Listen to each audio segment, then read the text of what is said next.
Hello, everyone. I am here with the amazing Professor Bryan Caplan. Bryan, thank you so much for joining me today. It is my great pleasure to be here. Likewise, I'm very excited to have you. And as we're recording this today, you're releasing your newest book, which has a rather controversial title, Don't Be a Feminist, Essays on Genuine Justice. What led you to write this book, and particularly this essay? So the title essay really comes down to, I've got a daughter, she's 10 years old, and for many years I've been thinking, well, when she gets old enough to ask, what do I tell her about feminism? People in her demographic, so smart young women, large majority of them now are feminists. I know a lot about this, so I was thinking, what is the best way to explain it to her? So actually, for many years, I've been thinking about writing an essay with this exact title, Don't Be a Feminist, a letter to my daughter. And that is the way that I structure it. It starts off Dear Valley, and I go through the evidence with her. She is only 10. This is actually she's not ready to read an essay like this, but I said I wanted it to be there as soon as she asked. Well, glad you asked that. I happen to have already written this up for you. We can talk about it in a lot of detail. In terms of what I wanted to say, there is the standard definition of feminism that people have, which is it's just the view that women should be treated equally, economically, politically, socially, and so on. And I've long thought that just is not a good definition. Why? Because almost everyone who is not a feminist also believes the same thing. We have public opinion data for the US at least saying over 90% of non-feminists also believe that. So the point of a definition is to say, what's the difference between what people who believe this thing and what people who do not believe this thing actually think? So I said, it can't be that. That would be like saying that feminism is the view that the sky is blue. Mm-hmm. Sure, feminists do believe the sky is blue, but guess what? That is not a view that is unique to them. That is a standard view among almost all people. So what I say is a much better definition is something along the lines of feminism is the view that our society treats men more fairly than women. And then I say that's a story that we should look at. And then I go through all of the main reasons to believe that, all the main reasons to disbelieve it, and then I just sift through the evidence. So that's what I do in the essay. Let's dive deep into the stats, the real numbers that you've shared with us in Don't Be a Feminist. So what are some of the indicators that you're seeing that this might not actually be the case? That women are treated less fairly than men in our society? Yes. Yes. So just to start, there's the standard list of ways that people think that women are treated unfairly, but almost never do people think about ways that men might be treated unfairly. So most obviously, people say, look, men dominate the top of our society. They dominate business, they dominate science, they dominate politics. And honestly, that remains true today. But then there's the obvious fact that men also predominate at the bottom. Men are much more likely to be in prison, to be homeless, so on.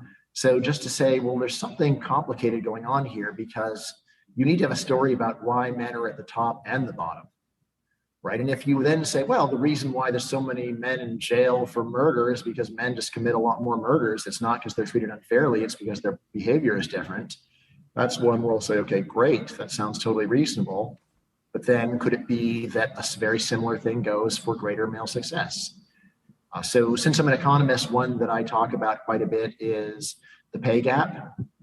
This is one, again, where the raw averages are clearly in men's favor. Men make more money on average than women, but this shows that there is unfairness where women are being paid less than men, despite having the same kind of performance, or is it because the performance is different? Right? There's a lot of things that we could say here. Obviously, we could just start with men are a lot more likely to be working full time. That by itself is going to explain a very large amount of the gap. Mm-hmm. Then you can also think about things like men are much more likely to do STEM, much more likely to do science, technology, engineering, math, right? And this is something that is harder to do. It is less fun to do, right? And women generally have a much lower statistical interest in doing it, right? That, again, is going to give you a big part of the explanation for differences in pay. It is a complicated question. That's why people have put a lot of statistical energy into it. Yeah. But the main thing to know is just that you can explain a very large share of the pay gap just by reference to obvious differences in male versus female performance, right? And so, like in the book, I talk about just what are the standard literature reviews among economists. This is one where the most recent one, comprehensive one, says that really after you go and do some obvious adjustments, the male-female gap is maybe 7% in men's favor. And this is not considering a lot of obvious differences, such as men do different kinds of college majors that are less fun and less fun, harder to do, and of course vital for the continuation of modern society. Part of your intention writing this book is that we've created the feminist movement by silencing these counter ideas, which don't seem controversial. If I point them out, we can talk about them. But you mentioned a danger in these ideological movements, not only feminism, because you touch on communism, you touch on several others within Don't Be a Feminist. That communism much worse, by the way. Yeah. Just to be totally clear. Being totally clear. And so you touch upon this idea that counter narratives are shut down by ideologies. I mean, not so much ideology as intimidation. I mean, ideology shuts yourself down, but it's intimidation that gets other people who disagree with you to shut up.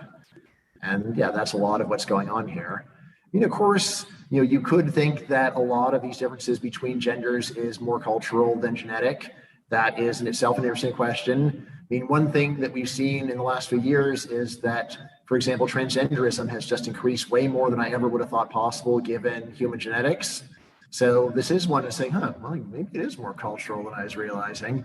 I mean, to go and multiply like 20-fold in the course of 10 or 20 years, it's shocking. It's still a small minority, but way more than I ever thought it would be. Yeah. Right. So again, it's possible that it is mainly cultural that girls want to go and play with dolls and boys with trucks, but then again, maybe not.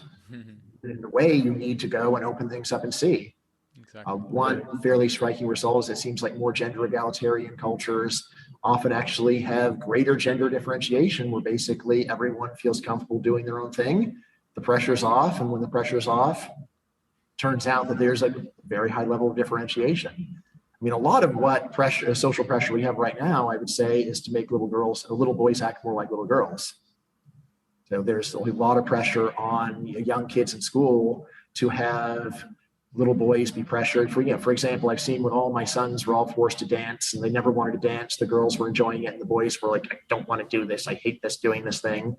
And so there is that kind of pressure. Yeah. But then to say, well, how much, maybe it's pressure, but maybe it's not. I mean, honestly, like a lot of what I'm doing in this book is just to say, we could just go and relax, remove the intimidation. We could go and learn a lot more than in this environment. This is the book that I've written where people have warned me the most about how bad the anger is going to be that I will generate from doing this. Right? And partly I think people are a bit paranoid, but I think the real thing is, look, I'm a tenured professor. If I don't stand up and say the truth as I see it, who will? And if you want to get things back to a better world where people are more comfortable, you've got to take the dial of the fear and turn it way down and stop trying to get through life with intimidation. Which again, I think is one of the ugliest features of the feminist movement, is just trying to intimidate others into pretending to agreeing with them.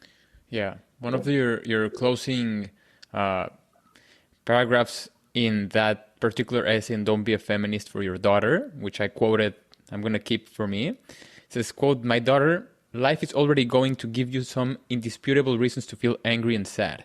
The wise path is to meet adversity with an optimistic and can-do perspective." And that's really the important thing of the crucial aspect of, future generations and younger generations too, that we're embarking on this world that tells us to be, sad and angry and yelling and just shutting down any conversation that might induce emotional responses, right?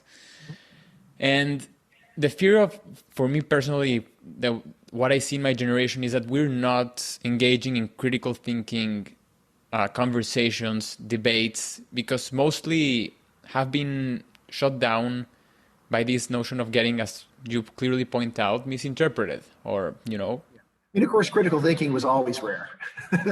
So don't be too hard on your generation. It's not like my generation sat around doing critical thinking all the time. I think what is more distinctive about this generation is the moral presumption in favor of the offended person. When I was young, there was there was much more of an ethos of sticks and stones will break my bones, but words will never hurt me. Which again, of course, doesn't come naturally to human beings, but at least there was a conscious analytical offset to the basic human tendency to flip out at other people. And now, unfortunately, we've got the official ideology supporting these dysfunctional natural human emotions of saying, like, I'm angry, therefore something bad happened, therefore I demand vengeance. Yeah. That's what's really unfortunate. Right now, it may very well be that among the rare minority of people that might have engaged in critical thinking, there's been a crash. That's harder to say, but don't be so down on your generation. A lot of what's wrong with the world is just that human beings have always been kind of broken. And it just takes a lot of work to not be a normal broken human being. Yeah. Right? And I'm always working on that, to not be a broken human being, because that is built into human nature. We've got a lot of problems, but a lot of the value of critical thinking is to try to improve on that. Yeah. And say, wait a second, just because it's on the news doesn't mean it's actually a big deal. For example, like, isn't the whole point of the news to find the worst thing that happened on earth and show it to everybody and create the illusion that this is the normal thing, even though from firsthand experience, and no, it's not. I believe that there's also a critical essay within Don't Be a Feminist that is regarding overlearning ideas. And I was thinking about overlearning morality, like you argue. And moral overlearning. Moral overlearning, correct. And so for me, that's really important to touch. And why do you think, or rather, can you describe what's overlearning morality, and why do you think that's relevant into this? Let's back up. So in psychology, there's the notion of overlearning. This comes down to don't just practice until the person is getting everything right. Keep practicing until you will reach the point of automaticity. So for example, if you've gotten to calculus, by that point, if you're at all succeeding, you don't think about algebra anymore. You just do it. You don't sit around saying, okay, well, I'm going to multiply both sides of this equation by 1/3. That's the reciprocal of the coefficient. And then I'm going to go and add 3 to both sides in order to go and isolate the variable. If you practice something enough, you have reached the point of overlearning where you don't think about it anymore. It's like tying your shoes would be a great example of overlearning. Right? When you're teaching someone to tie their shoes, it's actually kind of hard to articulate how to do it because you know how to do it so perfectly. But the real sign that you totally know what you're doing is when you don't think about it anymore. So this is overlearning generally. Overlearning has a long list of great advantages, intellectually speaking. In particular, things that you overlearn are the things that you generally keep for a lifetime.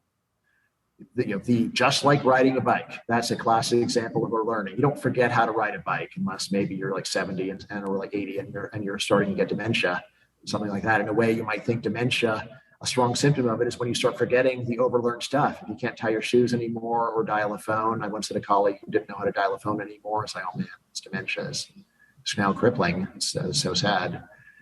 Right. So anyway, that is overlearning in general. So basically overlearning is the stuff that you are able to do with great expertise, where you are able to do it with high accuracy, where you retain it for a lifetime, which is generally not true for what we know. Most things that we know, they go in one ear, out the other, or you know them for a little while when you're working on them and then you forget them afterwards.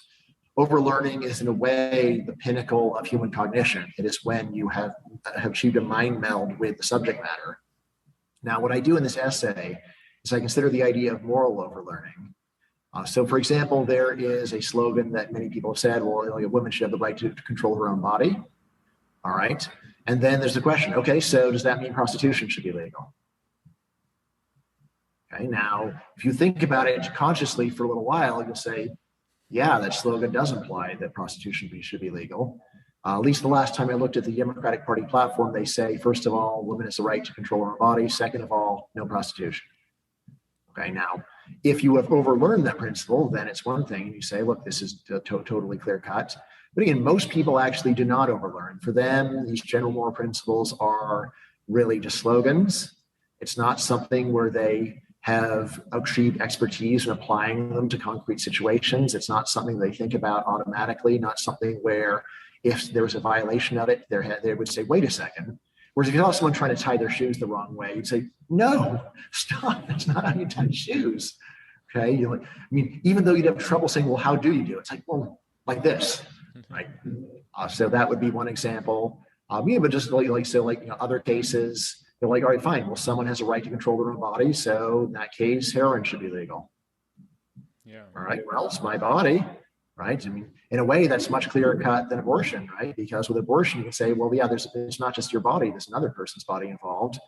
With heroin, assuming you're not pregnant, it's just your body. So then it's like, well, I guess that says that heroin should be legal, right? Although when you think about more, so well, maybe we were too quick in accepting the abstract principle. That's possible as well. But anyway, that is the point of the essay, just to introduce this idea of moral overlearning. And then I believe that I think the title is actually Libertarianism is Moral Overlearning, where I say like a lot of what libertarians say is that we're just taking ordinary, everyday interpersonal morality about don't attack other people, don't take their stuff, and saying that applies to government too, right? And yeah, I think that does make a lot of sense. So if someone were to kidnap a heroin user from the street, hold them in their basement and dry them out, it's like, well, wait a second. I'd like say, look, like I'm doing it to help him. Right? Well, yeah, but you're holding a guy prisoner. It's his body. Yeah. Right. And even for someone that believes that heroin should be illegal, still just doing a vigilante kidnapping of a stranger seems quite odd. Whereas if government does it, then people seem much more willing to accept it. Or again, to take a much more extreme case, if you were to say, like, we're going to blow up that apartment building because there's some murderers in there. So yeah, well, but there's also a ton of innocent people in there. Oh, right. Right. Well, we can't do that. Right. On the other hand, to say we're going to go bomb the capital of the country we're angry at because there's some bad guys running the country. It's like, all right, yeah, but what about all the innocent people you're going to kill? It's like, well, you can't reason that way. It's like, well, why not? If we reason that way when an individual does it, why shouldn't we reason in a very similar way when government does it? That is what someone who'd overlearn the principle of don't go and deliberately kill or negligently kill innocent people would do. Yeah, absolutely. And how can we, develop or invite more politicians, more people working in bigger institutions to, apply the golden rule in their fields? Yeah, real tough, of course. The reason why people get to leadership positions is that they go with the flow normally. You say, well, like, what do I have to do to get ahead in this group? What do I have to do to rise? Okay, fine, I'll do that because I want to rise. So yeah, normally you can't expect too much out of people that are, certainly that have demagogued their way into power. But even people running larger institutions, whether it's nonprofit or for-profit, you don't normally get there by being a pinnacle of moral courage. The people that you would expect to be most reachable would be those that basically built a company or organization from scratch and they're still in charge. Those are usually people who are more likely, more inclined to go their own way and act on their own judgment. Right, that's sort of where they got to where they are. Whereas once there's a mature organization, then normally the people that rise are going to be people that we could call glad handers. People just tell other people what they want to hear in order to go along. Of course, there's more to it than that. Especially in the private sector, it's also really important to know what you're doing and be good at what you do. But that doesn't mean that you're going to be vocally nonconformist. In fact, quite the opposite. It's more of, in very certain narrow areas, like how is that we should set up this business. That's where you're more likely to be a contrarian. But in terms of, well, what should we go and, what charity should we donate to? Let's go and donate to the standard popular ones. Let's not go and do something weird and listen to the effective altruism people and say we're putting all of our bets on malaria nets. Normal people that would be your customers that you're trying to win over don't know anything about malaria nets, so why would they care? Professor, switching up to education. We've talked about it, throughout the conversation and colleges and whatnot. And in your recent New York Times piece, you answered the question of what's education for? And your answer was for wasting time. Care to expand on this idea? All right. Now, to be clear, all titles in this series, this is part of Symposium, so all titles had to be of the form education is for. Yeah. Right. And so this is a case where usually in newspapers, they don't let you pick your title. This one, actually, I was able to. That was the subtitle of my book, The Case Against Education, Why Our Education System is a Big Waste of Time and Money. Yeah. Anyway, so what I say is that if you forget all the propaganda and you just look at what actually happens in school, what you'll see is that very little learning goes on, especially very little long-term durable learning, or in other words, there's very little retention. We can find this out if we just go and ask adults and give people tests of what they really know. And with American adults, you can see that their knowledge of literacy and numeracy, it's there, it's disappointing. Their knowledge of all the other subjects that they're taught in school is basically nothing. Wow. Really, we can say is on things like civics, history, science, that the typical American adult can correctly answer about half of the very most basic questions in the field. Questions as easy as how many senators does a state have, what centuries the Civil War fought in, does the sun go around the earth go around the sun? They can get about half those questions right. And I say, and you might say, well, they get half. So look, if you know half the letters in the alphabet, what do we call you? Not half literate, you're called illiterate. Yeah. So that's what I say is going on in education. Like this is what we get after paying almost $20,000 a year per student. In the piece, I also mentioned how during COVID, a lot of places just stopped even giving daycare, which I say is the one demonstrable benefit of education. So we have a really crummy system. And by the way, there's also one where I said that COVID did teach me that I was underrating private school, because while private school doesn't seem to be too much better at actually teaching and conveying knowledge, but at least they stayed open and provided daycare in exchange for the money. Whereas public schools, realizing they were getting the tax money either way, did not generally. So I also know some people who graduated during the COVID era of graduations, and they left out college with more than $100,000 in debt, which is insane. And they didn't, as you say, they didn't visit the school. They weren't in the school. They weren't in the daycare, as you mentioned. Yeah. And they were in a Zoom classroom. So talk about, a difficult situation. Right. So that is the other key part of that op-ed, as well as my book, is, well, if we learn so little in school, why do employers care so much? And I say the reason they care is because school provides a credential, which gives certification or signaling. You get a stamp on your forehead. Employers get a bunch of applications. They're looking for some way to sift through them. And education is the focal sifting mechanism that we use. It does work. The problem is that it is so ridiculously subsidized by government that it is almost certainly the case there's much cheaper ways of doing it. It's just that why should we look around for cheaper ways of doing it when the government pours $1 trillion in subsidies on the status quo every year? Yeah. And so you would argue that the best way to improve upon the system is just the government stop subsidizing so much? Less. So yes, educational austerity. I'm a huge fan of austerity. People do not like the word. I know it has a negative connotation, but it captures common sense. It just says, if you are spending money poorly, stop. Right? Or another way of thinking about it is, what is austerity? Austerity is me being a teenager saying, hey, Dad, can I have $10? And him saying, what do you need it for? What happened to the last $10? Show me what the payoff was. These are good questions. And if you are the steward of someone else's money, such as a politician is the steward of taxpayer money, if you don't ask these questions, you do not deserve to have that job. These are the questions that any responsible person who is an agent of someone else asks when they are in charge of money. They want to know what's really going on, whether the expenditure is really justified, what the payoff is. They don't just go and say, oh, well, it's because it's really important for the children. Yeah, you don't get money for saying it's important for the children. Right? Give me hard evidence or you don't get a dime. How can we begin to harvest the idea or first of all is by buying your book, of course, and reading it. Of course, yeah, that's step one, of course. Step one. And secondly... So only $12 on Amazon for the paperback or $9.99 for the ebook. Yeah, order now. It's a huge investment. So how can we harvest the notion of, trying to make our social justice movements more towards leaning into genuine justice, and how did these two become so separated?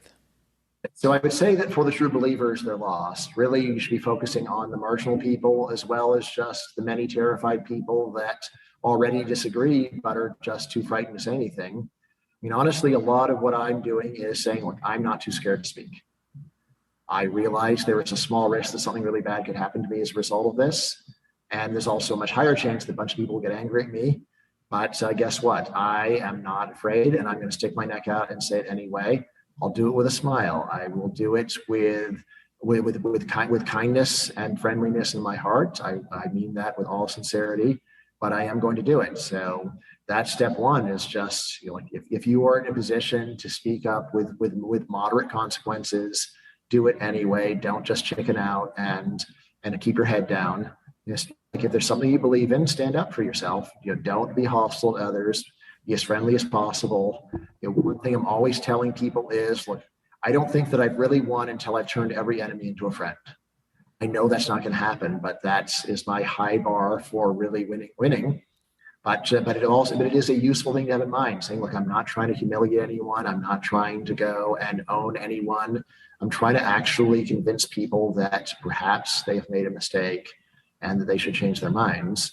So anyway, step one is just to try to reduce the climate of fear, right? In terms of, in terms of policy, just, especially for state schools, just actually going and enforcing the policy of state schools do not engage in political discrimination. There is no test for political agreement that you are allowed to put upon any student, any faculty member, any employee. Right. This is a nice case of overlearning. Almost everyone agrees with that, I think. But that doesn't stop schools from saying you can't be hired here unless you agree with their views of diversity, equity, inclusion. And say, well, wait a second. That directly contradicts what you're saying before about how we have political non-discrimination here, because guess what? A lot of people disagree with that. It's like, well, only monsters. Like, well, guess I'm a monster then. I don't seem like a monster, but that's been calling me. And in fact, to say anyone who disagrees with me as a monster is a prime example of political discrimination. So you have 4 government schools actually saying, look, we have rules against this already, and they ought to be enforced, that we do not punish students, faculty, or other school employees for their political views, regardless of how offensive they are. And always remembering, what are the views that you need to protect? The unpopular views. Of course, you don't need to protect popular views. So, that's there as well. I mean, this is a case where I think, there probably really is a silent majority of people who are just sick of this stuff and have had it. I have another piece where I just talk about other things that you can do. I think, one of the most important things is to do whatever we can to tone down discrimination laws, because it turns out there is a mortal conflict between free speech and discrimination laws. Obviously, right? Because once you say that you can't do anything that creates an uncomfortable environment for someone or hostile environments, like, well, what wouldn't? It sort of depends upon the person. Someone might say, and if they see someone reading a copy of my book, that's a hostile environment. Well, why is it that you can't say it's a hostile environment if you're not reading my book? Right? It is a clear case of moral parity. It's one where discrimination laws as written really don't say much of anything, but as they are enforced, they basically are a covert way of saying that feminists get to go and suppress other people's free speech and expression, and people have to either shut up or pretend to agree. These days, often there actually is a requirement that you must at least pretend to agree with this stuff, or else you'll be punished for that. Right now, of course, some of this is just based upon some employers actually want this stuff, or some consumers want it, or some employees want it. But I say a lot of it is that the threat of lawsuits is lurking in the background, and people are saying, hey, I can't afford to go against this. We just imagine what would happen if there was a Fortune 500 company that just was full of signs saying, this company is not racist, don't accuse others unless you have hard proof. That'd be crazy. Like, we do not welcome false accusations here. Well, this is a place where if you go and say and call another person a sexist, you better have proof, or else you will be fired for that. Right? That is the kind of thing I think that company would be brought down in flames, even though it's hard to understand. Well, why is that wrong? They're not even disagreeing with the law. They're just saying that we did not cotton to false accusations here, and we take that very seriously. I know many people who have totally normal jobs where, on the one hand, there's official brainwashing where everyone has to pretend to agree with this stuff. On the other hand, everyone privately knows that there have been a bunch of specific false accusations, which either you're supposed to just turn the other cheek and pretend didn't happen, or you're just supposed to say, well, we'll handle it internally. Sure, but we're not going to go and mention publicly, by the way, there's false accusations going around. So just be warned, don't make them, or else we will get you. Yeah, wow. Professor, there's a lot more than I can talk with you about, I'm sure. Right now, I believe that the first step, or rather the step zero from the steps you pointed Step zero, yeah. What's step zero? is getting your book, Don't Be a Feminist. Yeah. Sounds Is good. also, opening these types of conversations where usually the social environment doesn't really prize in, or rather incentivize, having a dialogue about these things. But I believe your work throughout all of the books you've written and essays you've written, through your Substack and through this book, Don't Be a Feminist, invites us to, have a meaningful dialogue about daring ideas. So That's exactly what I'm going for. And I will say, so I'm not urging anyone to be a martyr here. If it really is going to destroy your career to go and show up with my book, then read it with a brown paper bag in front. But don't assume that the consequences are going to be maximally negative. And if you are someone like me who has tenure, then yes, you are the kind of person that we really need to stick your neck out and say what you believe. Right? Say it in the nicest possible way, but do not pretend to believe things that you don't. And obviously do not go and persecute others in order to go and save your own hide. Right? The least you can do is not gang up on someone that does have the courage to stand up. Yeah, absolutely. Professor, this has been great. Thank you so much for joining me. Is there anything else that I might have left out that you would like to share? This has been fantastic, and I just hope that people buy the book and get some value out of it.